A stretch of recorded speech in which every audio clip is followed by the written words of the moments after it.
Hello friends, నమస్కారం. Welcome to Kabir spoken English classes. Learn spoken English with Kabir. ఈరోజు మనం classes వదిలించుకోవడం ఎలా, ఇన్ఫినిటివ్స్ వాడి అనే విషయం గురించి తెలుసుకుందాం. క్లాజ్ అంటే a clause is a group of words with a verb. Verb ఉన్న గ్రూప్ ఆఫ్ వర్డ్స్ను క్లాజ్ అంటాం. మనం సెంటెన్సెస్లో వీలైనంత వరకు క్లాజెస్ తగ్గించుకుంటే సెంటెన్సెస్ సరళంగా అందరికీ అర్థమయ్యేట్లు ఉంటాయి. అయితే క్లాజెస్ ఎలా వదిలించుకోవడం? ఇన్ఫినిటివ్స్ వాడి. ఇన్ఫినిటివ్ అంటే to plus first regular doing word. To go, to come, to walk, to learn etcetera. ఇవన్నీ ఇన్ఫినిటివ్స్. ఇన్ఫినిటివ్కు అర్థం ఫలానా పని చేయాలని. టు గో అంటే వెళ్ళాలని, ఫలానా పని చేయటం. టు గో వెళ్ళటం, ఫలానా పని చేయటానికి. టు గో వెళ్ళటానికి. ఇక్కడ టు గో అంటే వెళ్ళాలని, వెళ్ళటం, వెళ్ళటానికి అని ఈ 3 రకాల అర్థాలు వస్తాయి. ఐ వాంట్ టు గో, నాకు వెళ్ళాలని ఉంది. To go now is not safe, ఇప్పుడు వెళ్ళటం క్షేమం కాదు. He stood up to go, వెళ్ళటానికి లేచి నిలుచున్నాడు. చాలా సందర్భాల్లో పెద్ద పెద్ద క్లాజ్లకు బదులు ఇన్ఫినిటివ్ వాడి సంభాషణ సరళం చేయవచ్చు. For example, I really felt happy when I heard that our team had వోన్ the match yesterday. మన టీం నిన్న గెలిచిందని విన్నప్పుడు నేను చాలా సంతోషపడ్డాను. ఇది WH clause. I really felt happy to hear that our team had won the match.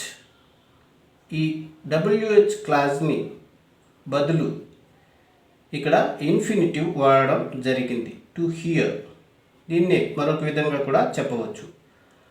I really felt happy to hear about our team's success.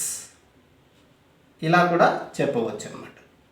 తర్వాత, I shall be delighted if I hear more such news. ఇలాంటి వార్తలు ఇంకా వింటే నేను సంతోషిస్తాను. ఇది if clause అన్నమాట. If clause బదులు మనం ఇన్ఫినిటివ్ వాడి ఈ విధంగా చెప్పవచ్చు. I shall be delighted to hear more such news. ఇక్కడ టు హియర్ అనేది ఇన్ఫినిటివ్. డిలైటెడ్ అంటే సంతోషంగా ఉండటం అని అర్థం. We are glad that we always have your encouragement. మీ ప్రోత్సాహం మాకు ఉండటం మాకు ఎప్పుడు సంతోషమే. ఇది దట్ క్లాజ్. దట్ క్లాజ్ బదులు ఇన్ఫినిటివ్ వాడి ఈ విధంగా చెప్పవచ్చు. We are glad to have your encouragement.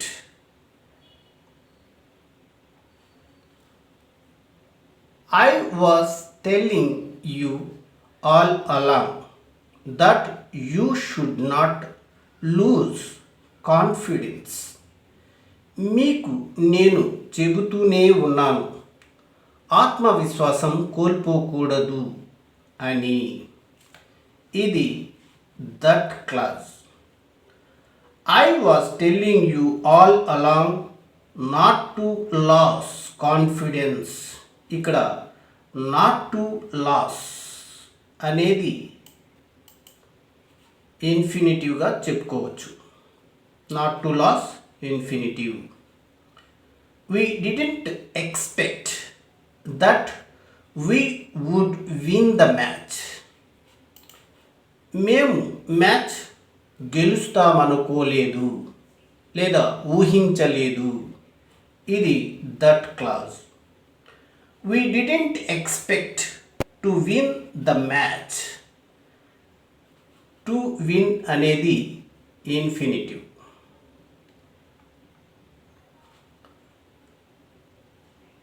I warned you to that you should not take things lightly. మిమ్మల్ని హెచ్చరించాను కూడా దేన్ని తేలికగా తీసుకోకూడదని, దూకుడుగా ఉండాలని. ఇది that class. I warned you to not to take things lightly and to be aggressive. ఇక్కడ not to take అనేది infinitive, to be అనే మరొక ఇన్ఫినిటివ్ కూడా వాడటం జరిగింది దట్ క్లాజ్ బదులు. We are delighted that we have such encouragement and advice from you. అలాంటి ప్రోత్సాహం, సలహా మీరు మాకు ఇస్తున్నందుకు చాలా సంతోషంగా ఉంది. ఇది that class. We are delighted to have such encouragement and advice from you. ఇక్కడ దట్ క్లాస్ బదులు టు హ్యావ్ అనే ఇన్ఫినిటివ్ వాడి ఇలా చెప్పడం జరిగింది. We are thrilled that we have won this difficult match.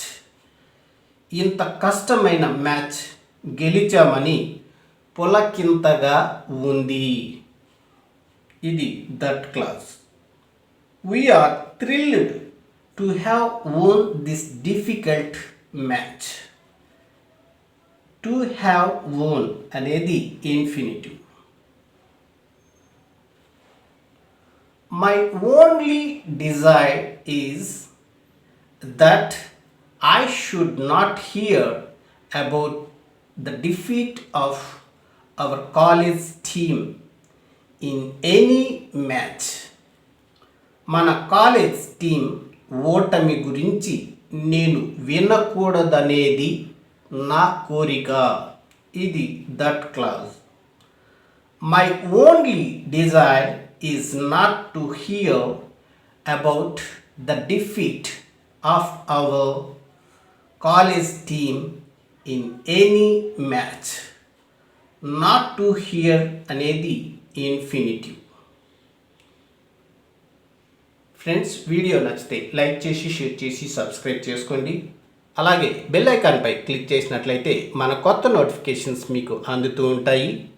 Like చేసినట్లయితే ఈ వీడియో మరికొంతమందికి షేర్ అవ్వడం జరుగుతుంది. కాబట్టి లైక్ చేస్తారని ఆశిస్తున్నాను. I was a bit hurt when I hear some of the lecturers talking low of our team. మన లెక్చరర్స్లో కొందరు మన టీం గురించి తక్కువ చేసి మాట్లాడారని నేను కొంచెం బాధపడ్డాను. ఇది WH clause. I was a bit hurt to hear some our lecturers talking low of our team. ఇక్కడ to hear ఇన్ఫినిటివ్. పైన మనం ఇన్ఫినిటివ్తో రీప్లేస్ చేసిన వాటిలో ఎక్కువ దట్ క్లాజెస్ అంటే దట్తో బిగిన్ అయ్యే క్లాజెస్. వీటిని ముఖ్యంగా ఇన్ఫినిటివ్తో రీప్లేస్ చేసి షార్ట్ చేయవచ్చు. ఇంకా చూడండి, నువ్వు ఎగ్జామ్లో ఫెయిల్ అయ్యావని వింటే నేను బాధపడతాను. I shall be sorry if I hear that you have failed the exam. ఇది if clause. I shall be sorry to hear that you have failed the exam. To hear అనేది ఇక్కడ ఇన్ఫినిటివ్. ఇలాంటి ప్రశాంత ప్రదేశంలో నాకు ఇల్లు ఉంటే సంతోషపడతాను. ఐడ్ అంటే ఇక్కడ I would love it if I had a house in such a peaceful place. ఇది if clause. I'd love have to a house in such a peaceful place. ఇక్కడ హ్యావ్ టు అనేది ఇన్ఫినిటివ్. ఇలాంటి శిల్పం చూసినందుకు నాకు పులకింతగా ఉంది. I am thrilled that I have seen such a beautiful statue. ఇది that clause. I am thrilled to have seen such a beautiful statue. To have scene అనేది ఇక్కడ ఇన్ఫినిటివ్. మీకు ఛాలెంజ్. ఈ క్రింది తెలుగు వాక్యాలను ఇంగ్లీష్లో ప్రాక్టీస్ చేయండి. ఇన్ఫినిటివ్స్ మాత్రమే వాడండి. నువ్వు ఫారిన్ వెళుతున్నావని విని నాకు చాలా ఆనందంగా ఉంది. నువ్వు కూడా త్వరలోనే ఫారిన్ వస్తున్నావని తెలిసి నేను సంతోషిస్తున్నాను. నేను ఆ ప్రయత్నంలో ఉన్నానని తెలిస్తే మా అమ్మ నాన్న నిజంగా బాధపడతారు. వాళ్లకు నేను లేకుండా ఉండటం కష్టంగా ఉంటుంది.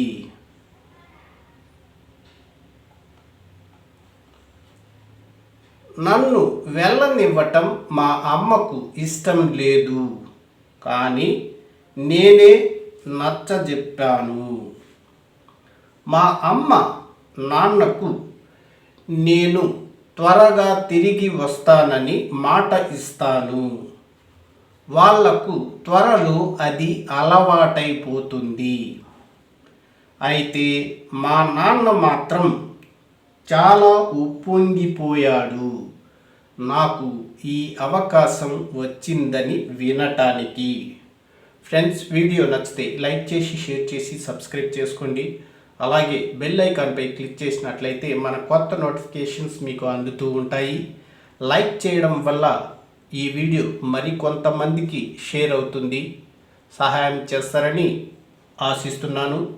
Thank you for watching this video.